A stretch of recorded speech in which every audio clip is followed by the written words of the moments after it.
Paz e bem, meus irmãos e minhas irmãs. Estamos na segunda-feira, dia 1º de julho, vivenciando a 13ª semana do tempo comum. Hoje o nosso evangelho é retirado do livro de Mateus, capítulo 8, versículos de 18 a 22. Naquele tempo, vendo que estava cercado por uma grande multidão, Jesus ordenou aos discípulos que passassem para o outro lado, a outra margem do lago. Enquanto isto, um mestre da lei aproximou-se dele e disse: Mestre, eu te seguirei aonde quer que vás. Mas Jesus, olhando para ele, respondeu: As raposas têm suas tocas, e as aves dos céus têm os seus ninhos, mas o Filho do Homem não tem onde reclinar a sua cabeça. Um outro disse a Jesus: Mestre, eu te seguirei, mas primeiro deixe que eu sepulte o meu Pai. E Jesus então respondeu: Deixe que os mortos sepultem os seus mortos.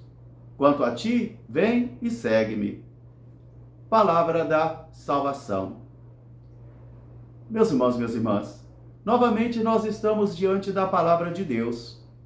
E a palavra deve ser entendida para mim e para você como um pão diário, um pão que nos alimenta.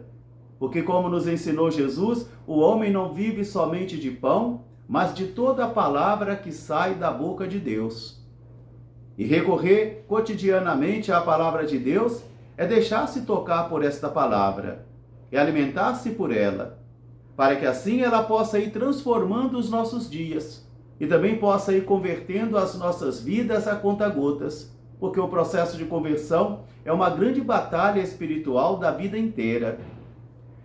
Hoje, na primeira leitura, nós temos um texto retirado do profeta Amós, onde ele está denunciando o pecado do povo de Israel. O pecado de corrupção, o pecado de exploração dos empregados, de exploração dos baixos salários que eles pagavam também aos trabalhadores, a exploração também do tempo, da escravização do tempo das pessoas, a instrumentalização das pessoas, inclusive também as condutas imorais das pessoas. Por isso o profeta está colocando toda a comunidade israelita diante da justiça de Deus, onde Deus vai acusar a nação toda por estar desviada do seu caminho e da sua aliança. Este é o conteúdo da primeira leitura de hoje, retirado do livro do profeta Amós. Às vezes as igrejas não gostam muito do profeta Amós, não, porque na concepção de muitas pessoas isso é política, e o profeta Amós está fazendo política. Então muitas pessoas não gostam, porque Amós é aquele profeta que tem assim uma visão tão profunda e vai analisando a conduta social, o fenômeno social. E por isso ele vai apresentando o pecado social da sociedade de Israel. Na primeira leitura de hoje, no evangelho de hoje, nós encontramos uma literatura vocacional, onde aí está o verbo novamente vocacional: segue-me, eu te seguirei. Após Jesus ter realizado os ensinamentos da montanha, onde ele falava da necessidade de nascer do alto, de nascer do Espírito, para que assim nós possamos ser luz e sal na terra, onde ele apresenta também o conteúdo das bem-aventuranças daquele homem e daquela mulher que fora transformado pelo Espírito das bem-aventuranças e luta para poder vivenciar este Espírito, onde ele também diz que seu sim seja sim, que seu não seja não, porque não dá para ter duas caras. Depois ele desce da montanha e vai apresentar então a sua mensagem com autoridade. Aquilo como as pessoas descobriram. Ele tem um ensinamento com autoridade e não como os mestres da lei, que ensinam, mas não têm autoridade, porque eles ensinam, mas não praticam. E depois Jesus vai dizer: não basta somente escutar a palavra, mas é preciso também colocá-la em prática. Caso contrário, será como aquele homem prudente que vai construir a sua casa sobre a areia. Construir a casa sobre Jesus, construir todo o edifício espiritual da nossa vida sobre Jesus, é construir sobre a rocha. onde o vento e a tempestade não poderá derrubar, porque está edificado sobre a rocha que é Jesus. Hoje, então, nós encontramos as manifestações do poder de Jesus com autoridade, onde ele curou o homem, onde ele expulsou os demônios, onde ele teve o poder sobre a natureza e onde também ele manifestou a misericórdia de Deus. Aqui está a missão pública de Jesus, com palavra e autoridade. Vendo tudo isso, então, nós encontramos agora esse texto vocacional. Ele não disse essas duas pessoas seguiram Jesus. Ele só diz que essas duas pessoas se apresentaram diante de Jesus. Nem foi Jesus quem chamou, mas foram elas que se apresentaram. O primeiro vai dizer a Jesus: Mestre, eu te seguirei. Ele é o mestre da lei, é um príncipe de Israel. Devia ter dinheiro, devia ter fama, devia ter influência. E ele vai dizer: eu te seguirei.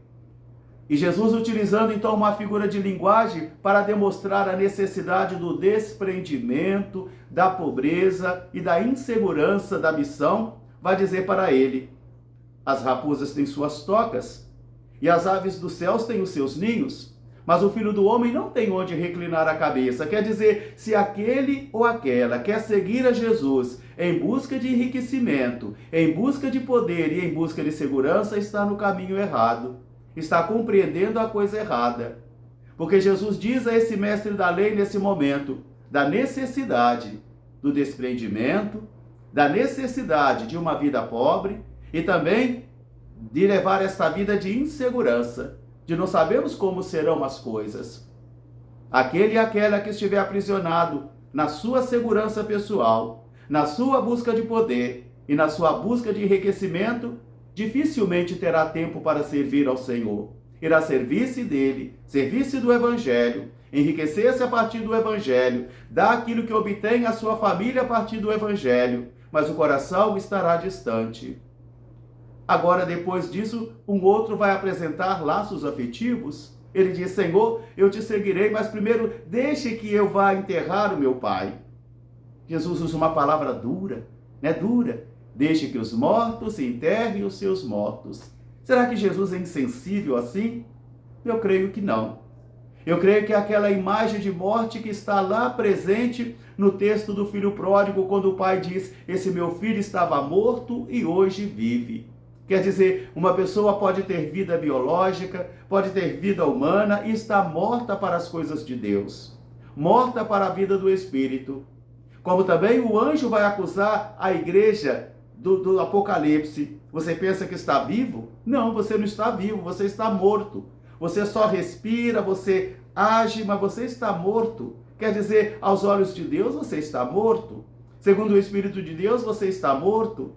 Então Jesus vai dizer: se esperar as pessoas se converterem para me seguir, então você vai perder tempo. E Jesus vai dizer uma palavra ainda mais dura: quem amar pai, mãe, esposa, esposo, marido, filhos e terras e coisas mais do que a mim, não é digno de me seguir. Não é que Jesus esteja dizendo que tenhamos que deixar de amar nosso pai, tenhamos que deixar de amar nossa mãe. Não, não é isso. Mas cada amor de acordo com a sua graduação. Cada amor de acordo com a sua graduação. Porque Jesus, nesse momento, se converte em aquele que é mais importante. A missão, nesse momento, também se torna mais importante. Por isso, nem o pai, nem a mãe, nem os familiares e nem as posses podem se converter em algo precioso. Senão, ganhará o status de Deus, um tesouro. E onde estiver o seu tesouro, estará também o seu coração. Não sabemos se os dois seguiram Jesus. As afirmações de Jesus são enigmáticas. As raposas dos céus têm suas tocas, as raposas têm suas tocas, as aves dos céus têm os seus ninhos, mas o Filho do Homem não tem onde reclinar a cabeça. Quanto a você, deixe que os mortos enterrem os mortos. Hoje estamos partindo para Honduras, onde vamos participar da primeira profissão dos noviços de nossa custódia. Um grande fraterno abraço para todos, paz e bem. Até amanhã, se Deus quiser.